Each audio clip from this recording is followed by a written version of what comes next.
Hello and welcome back to Oldhammer and Tongs. So, I'm still busy working away on my Rogue Trader Imperial Guard army. For those who haven't been glued to all of my other videos, I am painting an Imperial Guard army for the Old World Army Challenge. It's going to be based on the Imperial Guard box set that came out in 1989 and that glorious John Blanche cover artwork from the box art. So it's a project I've always wanted to paint up.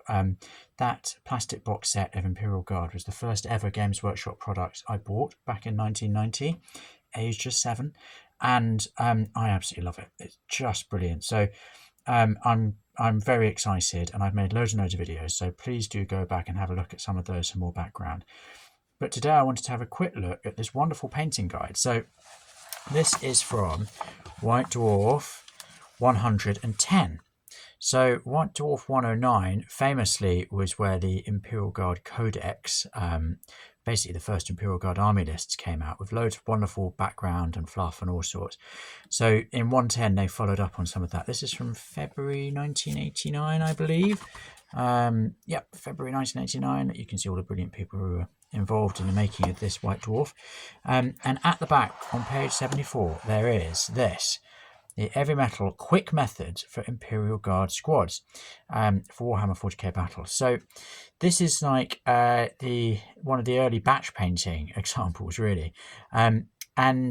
This article is written by John Blanche, the great artistic or art director at Games Workshop. A lot of the miniatures were painted by Darren Matthews.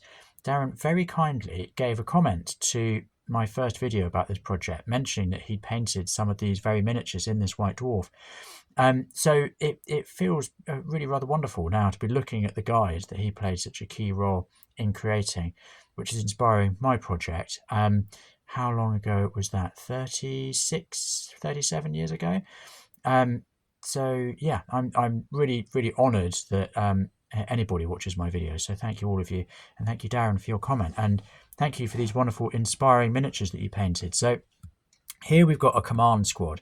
So the command squad consists of an officer, a sergeant, a medic, an orderly, and 2 guardsmen. And you can, if you want, have a commissar. If you really want to make sure that everyone believes in the Emperor and doesn't run away, then you have a commissar in there as well. So in this case, I think that's the captain, that you got Mark Copplestone sculpts. In fact, I think most of these, certainly these 3 are Copplestone sculpts.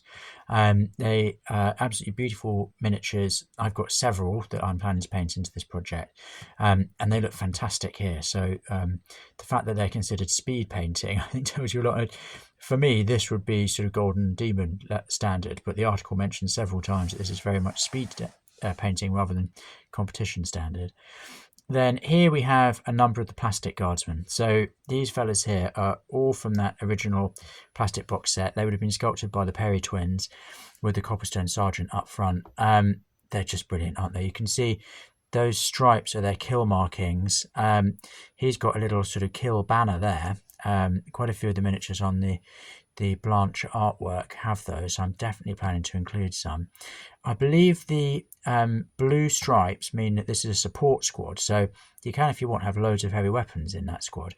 This one's been fairly modest, only having 1. But let's face it, you can do what you want. This is fantasy. If you want to paint them red, blue, anything in between, you go for it. I'm probably going to be using blue for my support squads with some extra heavy weapons, red for tactical, and then yellow, as you may have noticed from the command section, or this fella here, for the command. Now also from that famous box art on the back, lots of the miniatures have these kind of gang mottos on the back, sort of saying death and things like that. Death skulls, there we go, death blade. So they're from the Death Blade gang in Necromunda, because part of the Imperial Guard lore at this point was that essentially the Imperium would just recruit entire gangs into the Guard, stick them in uniforms, and then send them off to planets far away to go and do what they were told. So that's an exciting element. I am definitely planning on having some aspect of that within my unit as well. So then we've got more detail up here about exactly what we're looking at. So yeah, there we've got the kill banner. so you can see how many people this guardsman has nailed down. I'm definitely planning a few of those because they look super cool. And then the shoulder flash, cool little belt buckles, all sorts. And then the stripes of death, the kill markings, face tattoos, all sorts. Now it does mention down here that these miniatures are painted to a kind of competition standard. I just love these early Ogryns. They are absolutely gorgeous, aren't they? And look at that banner that's been painted on the back of that. So I don't think these are considered sort of tabletop standard. This is very much competition standard. But like I said, to me, I'd be delighted to have painted any of them. So yeah, it says here, figures painted by Darren Matthews. Thanks, Darren. Mike Mcvey, Sid, and John Blanche. So esteemed painters, all of them. So here we get down to the sort of nitty gritty of it. So there's some incredibly useful stuff here. So it's quick methods of painting up your squads. So you've got a box of 36 guardsmen. How can you paint them nice and quickly to get them onto the table? So it talks a bit here about the command section, about how basically they can take smarter uniforms than everyone else. So I'm definitely going to take that very literally with my own project and paint up my command sections in some quite flamboyant colours, because I just love bright colours. So this would be a great opportunity to do that. Talking about the commissar, about how you can use some really nice yellow piping to set off the red on the collar. Captains, talking about the fact that they have breastplates, so how best you can paint those.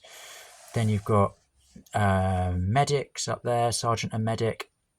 So medics quite often are painted up with more white, aren't they, to give them a kind of medic-y vibe. So I might go all white for my medics to help them really stand out.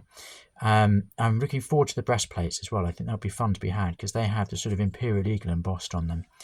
And then we've got orderlies. Now this is going to be an interesting challenge. Painting banners, not something I've really done before or feel very confident about. But I've managed to track down a PDF thanks to Emmett. Thank you so much, Emmett. I really appreciate it.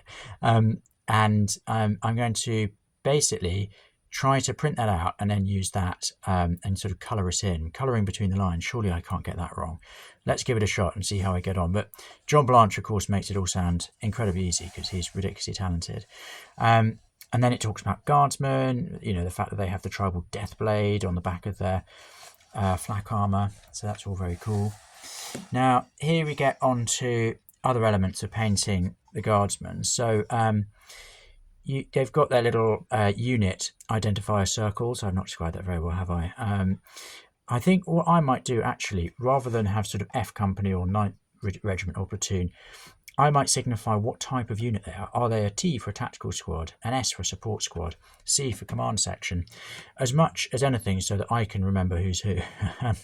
Let's see. We'll see how it goes. Now, talking about shoulder flash, this is a really cool idea. So to help yourself paint those Imperial Eagle wings, you do a triangle and then you cut into it. That is such a clever idea. I never would have thought of that. I think that's genius. And then up here, I'm not quite giving myself space. Sorry. It talks about the facial tattoos, how you might want to paint those on, but also there's this handy hack for painting skulls. You basically do a circle and then you add that little bit on the bottom with a couple of dots for the eyes. Genius. What a good idea. That's how you paint skulls. So I think that is an extremely useful, quite brief guide, but it really, I found that really practical and inspiring. So thank you so much to Darren Matthews, John Blanche, Sid and Mike Mcvey for painting these beautiful minis and putting this together. Oh, here it is. This is the actual box set itself. Let's just go off to have a look at that. So there's the artwork. So that's what we're basing it on. I think that's the Necromunda 5th Regiment. Shout out in the comments if I'm wrong. I'm pretty sure I am wrong. I just love that logo though. It's so cool, isn't it? And then down here, this is what the unit can look like if you're a badass painter. So that's what I'm hoping to have, something like that by June when the challenge finishes. I really, really can't wait. So thank you so much for joining me. I will keep you updated on this project and look forward to seeing you soon. Thank you again. Bye-bye.